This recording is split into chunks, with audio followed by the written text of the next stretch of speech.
نصلي ونسلم على رسوله الكريم أما بعد أعوذ بالله من الشيطان الرجيم بسم الله الرحمن الرحيم وإنك لعلى خلق عظيم صدق الله العظيم۔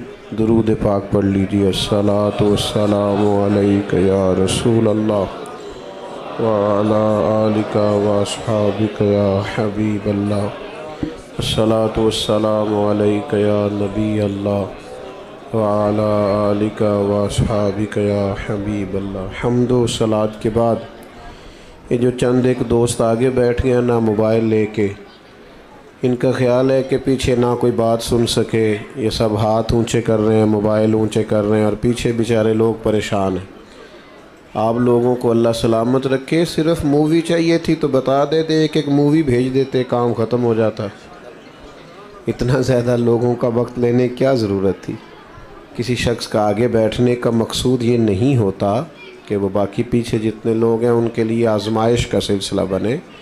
آپ جب موبائل اونچا کرتے ہیں، اللہ آپ کو سلامت رکھے، اس کو تھوڑی دیر جیب میں رکھیں، اور جو قریب بیٹھنے والے ہیں ان کی تو زیادہ توجہ چاہیے ہوتی ہے تاکہ ان سے بات ہو سکے۔ اللہ آپ کو برکتیں دے، خوش رہیں آپ ہمیشہ۔ تو یہ جو محافل ہوتی ہیں نا، ہماری تو جماعت ہی ادب والی جماعت کہلاتی ہے، تو اس میں جب تک آداب محفل کا ہم خیال نہیں کریں گے روحانیت پیدا نہیں ہوگی۔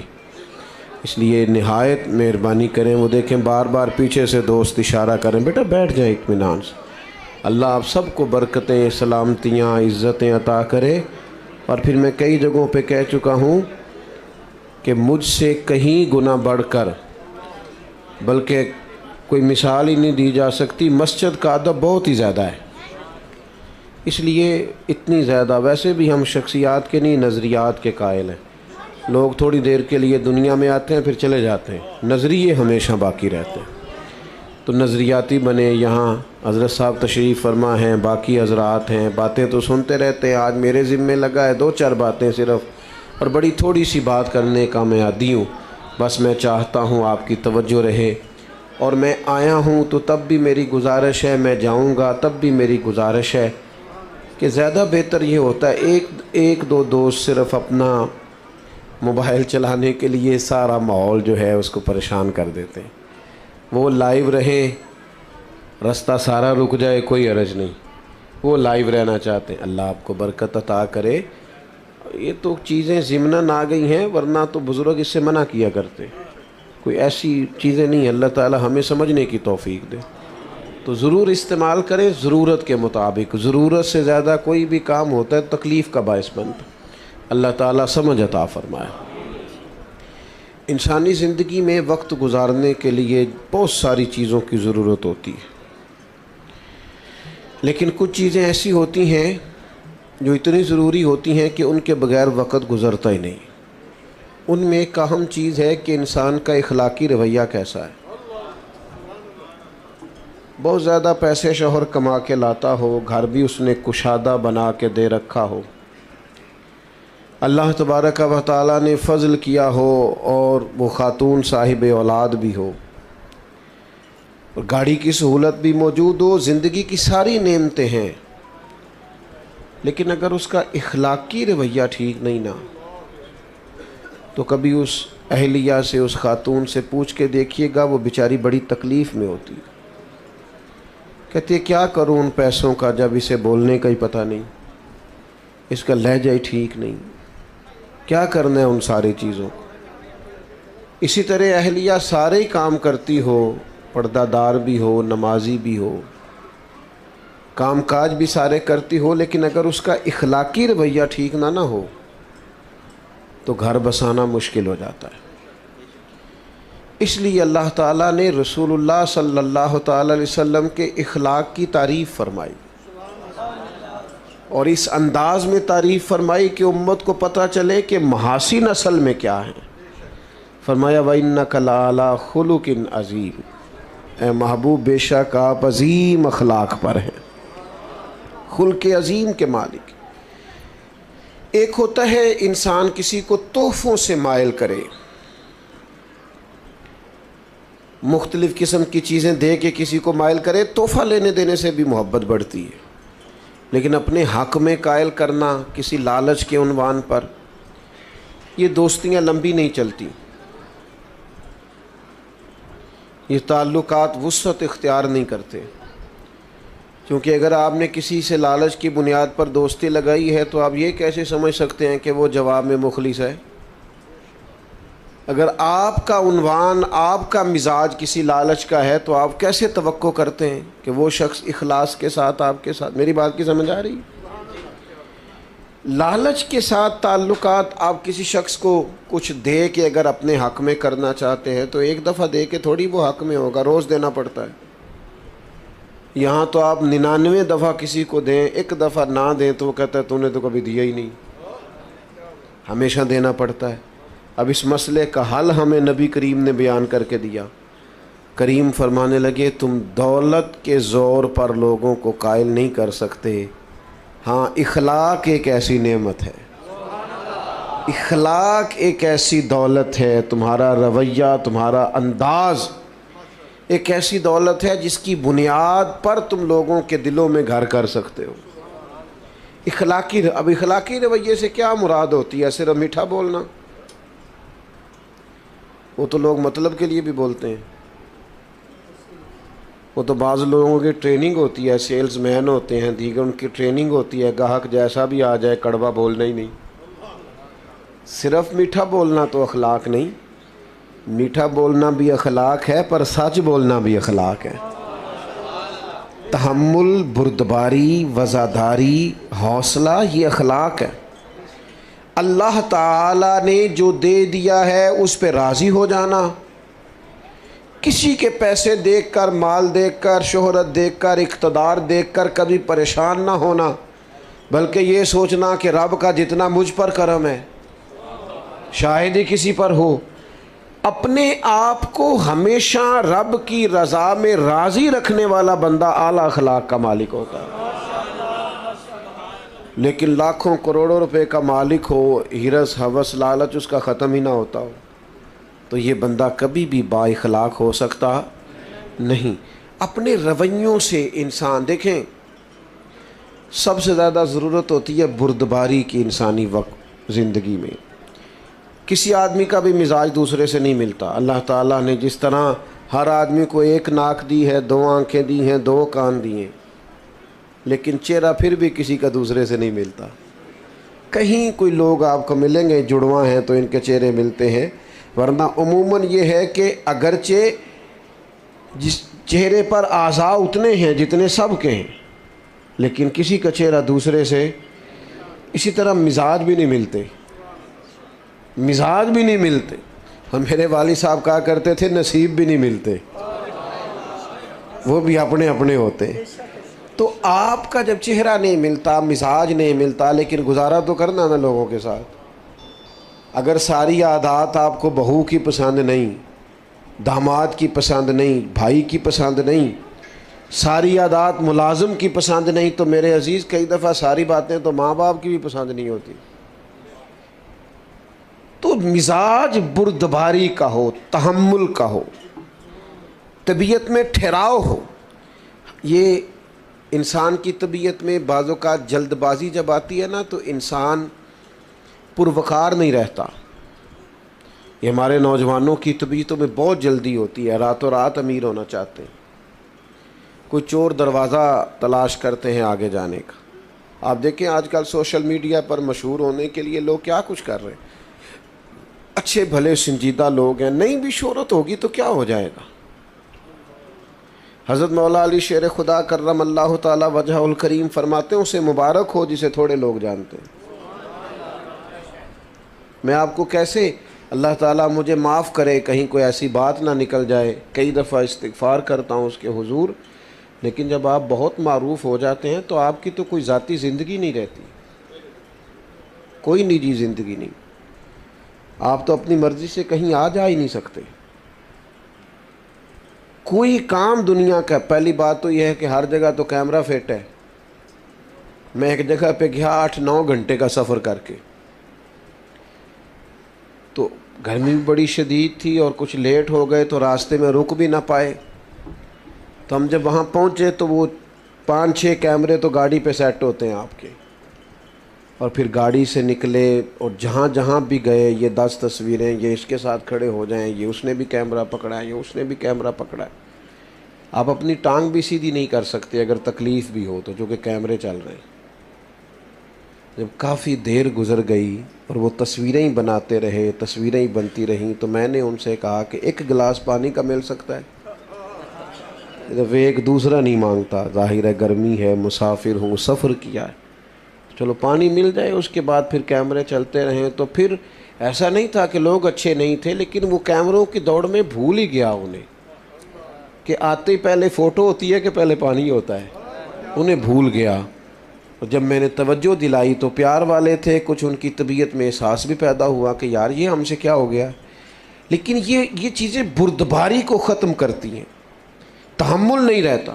بہت شہرت جب آپ کی ہو جاتی ہے تو بعض اوقات اس وقت بھی آپ کو بعض چیزوں کا احساس ہوتا ہے. آمدام برسر مطلب مزاج بردبار ہو, اس میں حلیمی ہو, یہ اعلیٰ اخلاق کی علامت ہے. نبی پاک علیہ السلام کی حدیث سنیے, سیرت سنیے, اور ذرا چنیے کہ انداز کیا ہونا چاہیے. میں آج دیکھتا ہوں کہ عدم برداشت ہے نوجوانوں میں, تحمل نہیں, اور اپنے مزاج کے خلاف تو بات برداشت ہی نہیں کرتے. ایک دوست کہنے لگے مجھ سے غلط بات برداشت نہیں ہوتی. تو میں نے انہیں کہا کہ جو بات صحیح ہوتی ہے وہ تو برداشت کرنی بھی نہیں پڑتی, وہ تو ہوتی صحیح ہے. نہیں سمجھ آئی بات کو آپ؟ مجھ سے غلط بات برداشت, تو اس کا مطلب ہے صحیح بات کو بھی برداشت کرنا پڑتا ہے. وہ تو برداشت کرنی نہیں پڑتی, وہ تو ہوتی ٹھیک ہے. برداشت آپ نے بھلا کیا کرنا ہوتا ہے جو بظاہر آپ کے مزاج کے خلاف ہو, آپ کو لگے کہ بات ٹھیک, اس کو آپ کو برداشت کر کے ٹھیک جواب دینا ہے. کہنا ہے بھئی آپ جو کہہ رہے ہیں معاملہ وہ مجھ سے غلط بات. وہ کئی دفعہ دیہاتی ہماری مائیں باپ بھی کہہ دیتے ہیں اے ساڈا منڈا جی بڑے غصے والا ہے. میں کہ تھوڑے تے غصہ کر دینا, تسی صحیح دے ہو, اس کو ایس ایچ او کے سامنے کھڑا کرو بھلا غصہ آتا ہے. یہ غصہ بڑا سیاںا ہے, یہ غریب آدمی پہ آتا ہے, کمزور پہ آتا ہے, طاقتور پہ کبھی غصہ. بات کی سمجھ آ رہی ہے؟ بردباری پیدا کرو, مزاج, تحمل ہو, یار ذرا ٹھہراؤ ہو. اپنے بھی پریشان ہیں کہ بات نہیں مانی جا رہی.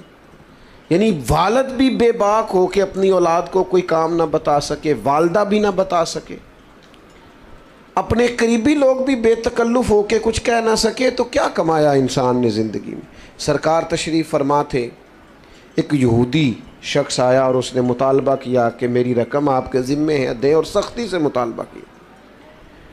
اور داستان اس کی یہ تھی کہ خود اس نے سیدنا بلال حبشی رضی اللہ تعالیٰ عنہ کو بلا کر کے کہا کہ آپ بعض اوقات قرض اٹھاتے ہیں مہمان نوازی کے لیے, تو مجھ سے لے لیں. تو حضرت بلال نے اس سے لے لی.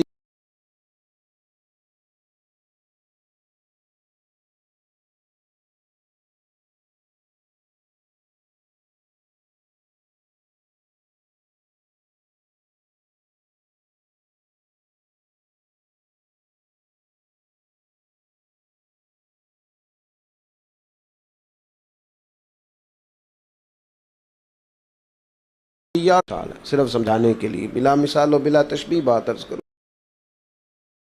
پتہ ہوتا ہے میرا مخالف چڑھ جاتا ہے, وہ صرف ایک جملہ بولتے ہیں, پھر وہ اپنے کام لگ جاتے ہیں اور اس کو کئی دن وہ کام لگے ہوئے ہیں اور یہ بیچارہ اسی میں الجھا ہوا ہے. بھائی انہوں نے تو تجھے بھانپ لیا ہے, تیرا وقت ضائع کرا رہے ہیں, تجھے تکلیف میں ڈال رہے ہیں. میں تھوڑی دیر پہلے بھی عرض کر رہا تھا, ایک بزرگ تھے, ان کا کوئی نام تھا, چلے کوئی نام رکھ لیں, محمد بشیر کر لیں. تو کسی کر رہا تو اس نے بڑی بنا کے کی کہ ان کو اشتعال دلاؤں گا. تو حاجی صاحب بڑے سیانے بندے تھے, اس نے کہا جناب میں کہنا تو نہیں چاہتا تھا پر میرا آپ سے پیار ہے. وہ آپ کے خلاف بڑی باتیں کر رہا تھا, وہ دانا آدمی تھے, ہنس پڑے. کہنے لگے وہ بشیر نا دے کئی بندے نے, وہ پتہ نہیں کدی گل پہ کردا سی, ایک میرا کلے دا نا ہے, پتہ نہیں کس کی بات کر رہا تھا. ہاں میں کوئی پریشان نہیں ہوں, ایسے ہی تجھے غلط فہمی ہو گئی ہے, لو اتنی بات ختم ہو گئی. ضرورت کیا ہے؟ ہر شخص وَإِذَا خَاطَبَهُمُ الْجَاهِلُونَ قَالُوا سَلَامًا. کچھ لوگ ایسے ہیں جن کی جہالت کا جواب ہے ان کو سلام کیا جائے. ہر آدمی سے بحث نہیں ہو سکتی. امام شافعی فرمایا کرتے تھے میری کبھی علماء سے بحث ہوئی، انہوں نے فروعی مسئلے میں اپنی رائے دی، میں نے اپنی رائے دی. فرماتے ہیں کبھی اس عالم کی بات غالب آئی، کبھی میری آئی، کبھی میں جیت گیا، کبھی وہ عالم جیت گئے جب علماء سے بحث ہوئی. لیکن فرماتے ہیں میری جب بھی جاہلوں سے بحث ہوئی ہے جاہل ہی جیتے ہیں. میں جاہلوں سے کبھی جیت سکا؟ کوئی نہیں سمجھ آئی آپ کو میری بات؟ جاہلوں سے میں جیت سکا؟ جو بندہ ہی جاہل ہے اس کے سامنے آپ دلیل کیا دیں گے جب وہ جاہل ہے بیچارہ؟ تو سمجھ لیں اس بات کو. اس نے آ کے حضور سے سختی سے مطالبہ کیا. کریم نے فرمایا ابھی تو وقت ہے. اس نے اور سختی کی. یہ کمال ہوتا ہے انسانی زندگی کا. اللہ کے حبیب مسکرائے. حضرت عمر فاروق رضی اللہ تعالیٰ عنہ ساتھ تھے، تلوار نکال لی. حضور فرمانے لگے عمر کیوں جلدی کرتا ہے؟ انہوں نے رقم لینی ہے، وہ مطالبہ کر سکتے ہیں، تو انہیں کہہ ذرا نرمی سے مطالبہ کرے اور مجھے کہہ کہ وقت پہ دے دیں. پھر فرمایا ساتھ لے جائیں. جناب عمر سے کہا فلان جگہ کھجوریں پڑی ہیں، جتنے پیسے ہم نے ان کے دینے ہیں وہ انہیں دے دیں. اور فرمایا یہ جو تم نے تلوار نکالی ہے نا، انہیں ڈرایا ہے، اس کے بدلے تھوڑی کھجوریں زیادہ بھی دے دیجئے، تھوڑی زیادہ کھجوریں بھی دے. میں نے پیسے دیے. اب میں جب دے رہا تھا پیسوں کے عوض کھجوریں اور تھوڑی زیادہ دے رہا تھا تو وہ یہودی مجھ سے بات کرنے لگے، کہنے لگے عمر بات تو سن. تو مجھے تو غصہ تھا، میں توجہ ہی نہیں کر رہا تھا. انہوں نے جب مجھے قریب کرنا چاہا تو میں نہیں ہو رہا تھا. فرماتے ہیں وہ مجھ سے کہنے لگے عمر یار ناراض نہ ہو، میری طرف توجہ کر. میں نے کہا کیا ہوا؟ کہنے لگا میں عام آدمی نہیں ہوں، تورات کا جاننے والا. کتاب میں آخری نبی علیہ السلام کی جتنی نشانیاں پڑی تھی ساری حضور میں پائی جاتی ہیں.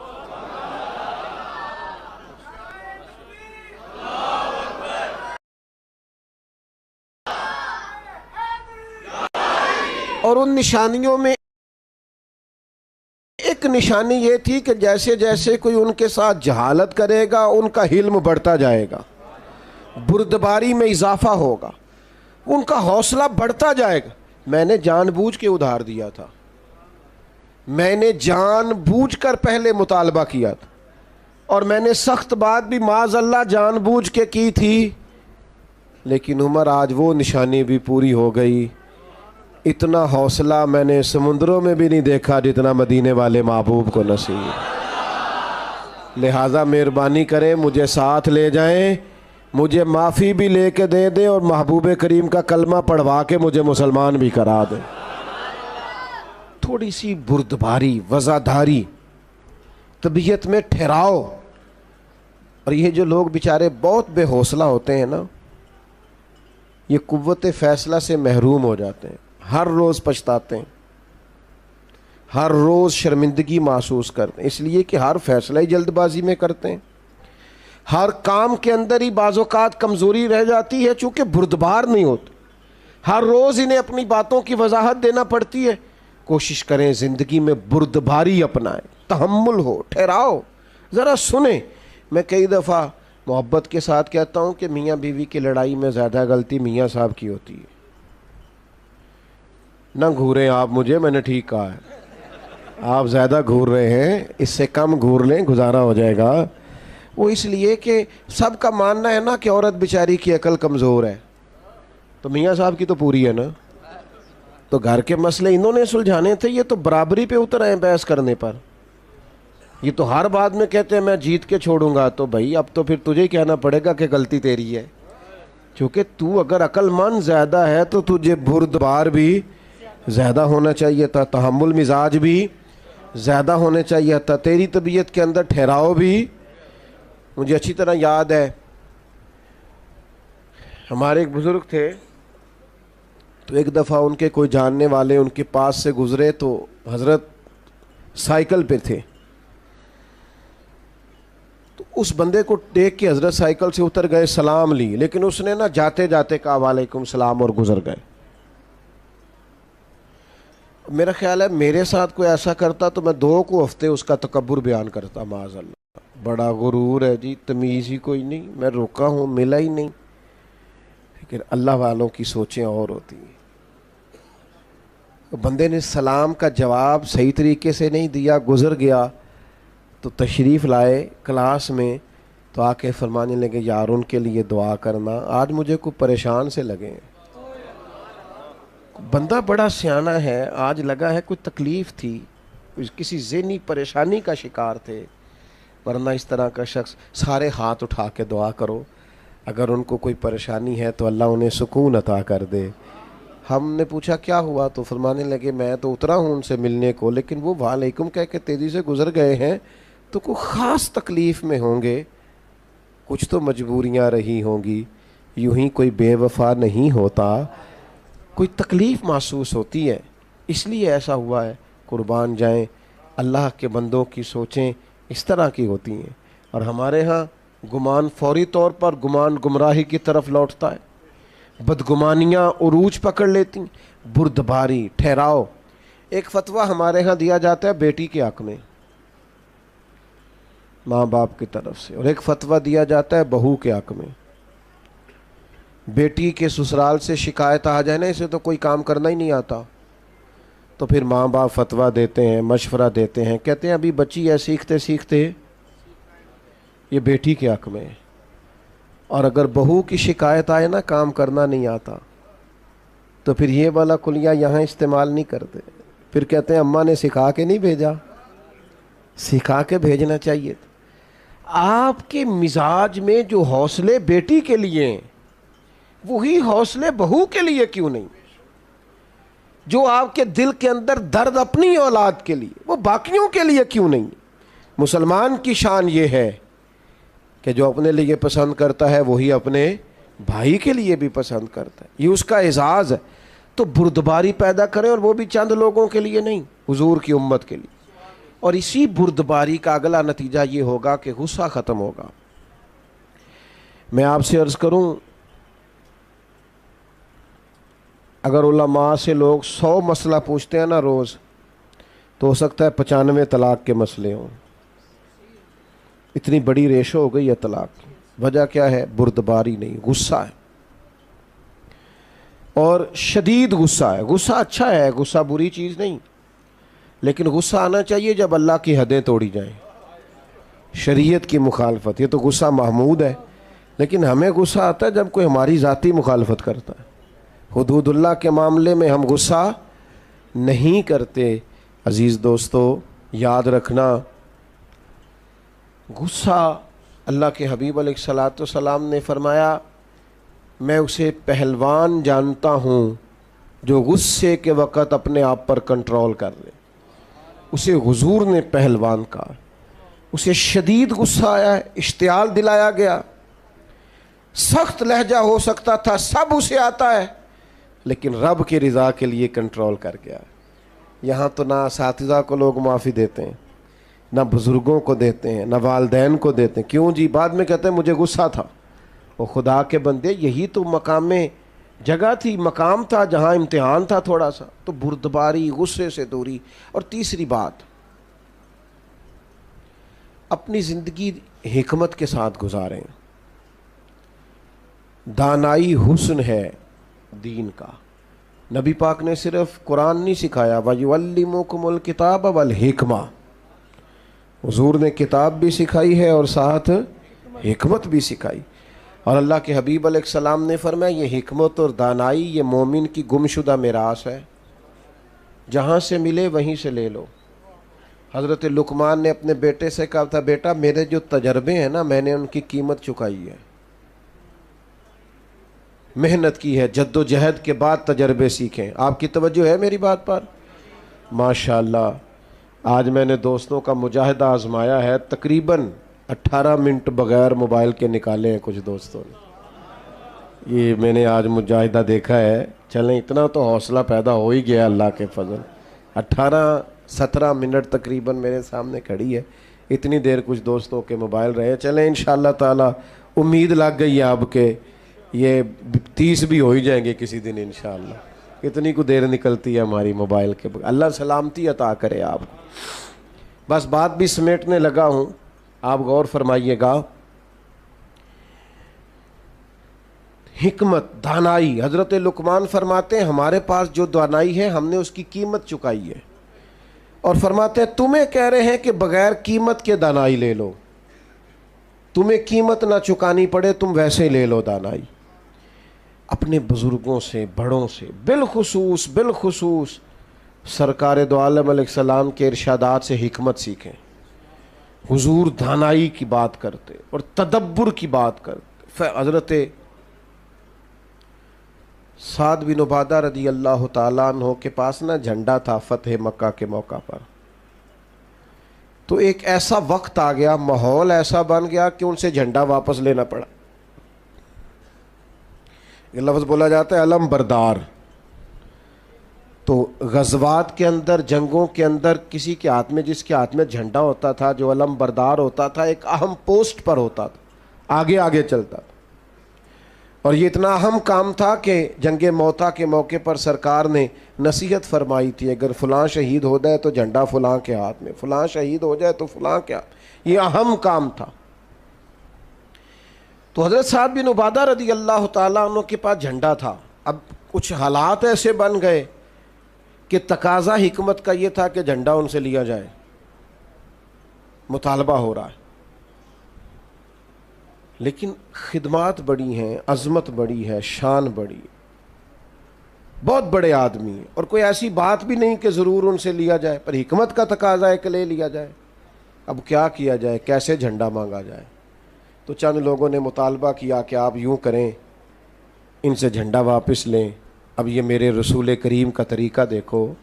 حضور نے فرمایا کوئی مسئلہ نہیں, جھنڈا لے لیتے ہیں ساتھ سے. اللہ کے حبیب نے جناب سعد بن عبادہ سے جھنڈا لے کے انہی کے بیٹے کو دے دیا. فرمایا آپ کے بیٹے اب جھنڈا لیں گے. دنیا میں اس وقت بندہ زیادہ جوان ہو جاتا ہے جب وہ سمجھتا ہے میرے کام تو میرے پتر نے سنبھال لیے. تو موج بن گئی ہے, اب تو یہ وہ سیٹ پہ آ گیا ہے, کمال ہو گئی, خیر صلی اللہ. اب تو بجائے اس کے کہ حضرت سعد بن عبادہ پریشان ہوتے کہ مجھ سے لے لیا ہے, وہ پہلے سے بھی زیادہ راضی ہو گئے.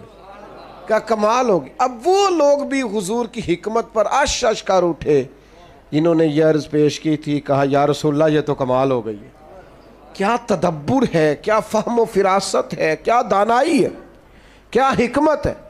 ہم نہ زندگی گزارتے ہیں لیکن دانائیوں کو شامل نہیں کرتے. ایک دوست اپنے بچے کو ایک دفعہ دم کرانے لے آئے بزرگ, تو ان کے سامنے شروع ہو گئے, کہنے لگے یہ تو بڑا بیوقوف ہے, نادان ہے, ضدی ہے, نہ پڑھتا ہے نہ کوئی کام کرتا ہے. تو میں نے ان سے کہا آپ تو بڑے سخت اس کے بارے میں رائے رکھتے ہیں. کہنے لگے باقی بھائی ٹھیک ہے, یہ پتہ نہیں بچہ کس پہ چلا گیا. تو میں نے کہا مہربانی فرمائیے گا, آج کے بعد آپ نے اس کے سامنے نہیں کہنا تو ضدی ہے, یہ تو پکا ہو جائے گا بیچارہ. یہ کہے گا میں کو الگ ہوں بہن بھائیوں سے. اپنی اولاد کی تربیت کریں تو غیر محسوس طریقے سے کریں. اس طرح ان کو ٹارگٹ کرنا, تمہارا کچھ نہیں ہو سکتا, تم کبھی ٹھیک نہیں ہو سکتے, ساڈا قبیلہ تو نہیں نہ آگے جا سکتا, یہ آپ کیا کر رہے ہیں؟ آپ اس کو پکا کر رہے ہیں کہ ناکام ہو جائے. اولاد ہے, بیٹا ہے, بیٹی ہے, ان کے رویے کو سخت تھوڑی کیا جائے گا. ان کو تو اس طریقے سے سمجھایا جائے گا کہ کام بھی ہو جائے, انہیں پتہ بھی نہ چلے ہمیں سمجھایا جا رہا ہے. اس طریقے سے میرے ابا جی کہا کرتے تھے بالا نو کام دسن تو بہتر ہے کام آپ کرنا شروع کر دیو. وہ خود اٹھ کے آ جائیں کہ تسی بہو میں کرنا. تو نہیں پتر تو تھکے آیا ہے, کہڑا کو کام میں کر لینا ہے, تو بیٹھ. تو کہتا نہیں ابا جی آپ کیوں کریں گے, میں کون نہیں تھکیا, تسی بیٹھو میں کرداں. آپ دانائی کے ساتھ چیزوں کو لے کے چلیں.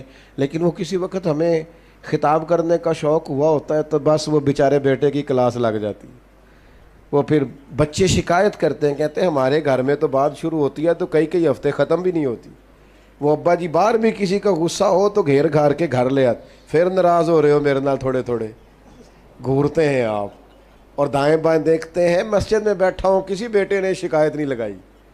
میں تو اوورآل آپ کو بات سمجھا رہا ہوں، خدا رہا یہ ہمارے بچے ہیں، ان پھولوں کو ہم نے سجانا ہے۔ اگر کوئی جڑی بوٹی اگ گئے نا تو اچھا کسان وہ ہوتا ہے جو دوائی ٹائم پہ لگائے، جو کھاد ٹائم پہ ڈالے، شکوہ نہ کرے، ضد نہ کرے۔ تو میرے عزیز، ایک تو مزاج میں بردباری لائیں، یہ اخلاق کا اعلیٰ نمونہ۔ غصے سے اپنے آپ کو بچائیں، ہر بات میں غصے ہو جانا کوئی عقل مندی ہے۔ اور تیسری گزارش آپ کی خدمت میں یہ کی ہے کہ کوشش فرمائیں کہ کوئی کام بھی بغیر دانائی کے نہ ہو۔ میں بات ختم کرنے لگا ہوں، ایک قول ہے مولا علی شیر خدا کا، آپ نے امام حسن رضی اللہ تعالیٰ عنہ سے فرمایا، اللہ جزاک، آپ نے امام حسن رضی اللہ تعالیٰ عنہ سے فرمایا تھا، بیٹا 3 لوگوں سے کبھی مشورہ نہیں کرنا۔ حضور کس سے؟ فرمایا بیٹا بزدل سے کبھی مشورہ نہیں کرنا، اس لیے کہ جو بندہ بزدل ہے تمہیں کبھی بہادری کا سبق نہیں دے سکتا۔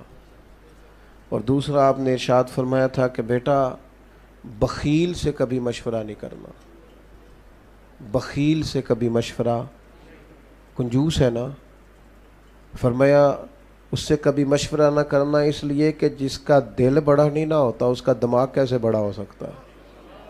اور آپ نے فرمایا تھا حریص سے کبھی مشورہ نہیں کرنا، لالچی بندے سے، اس لیے کہ وہ جب بھی تمہیں رائے دے گا اپنا فائدہ دیکھ کے دے گا، کبھی تمہارے حق میں رائے نہیں دے گا، وہ دیکھے گا کہ حالات کس طرح کے، تو میرے ساتھ کس طرح یہ آدمی ٹھیک چل سکتا ہے۔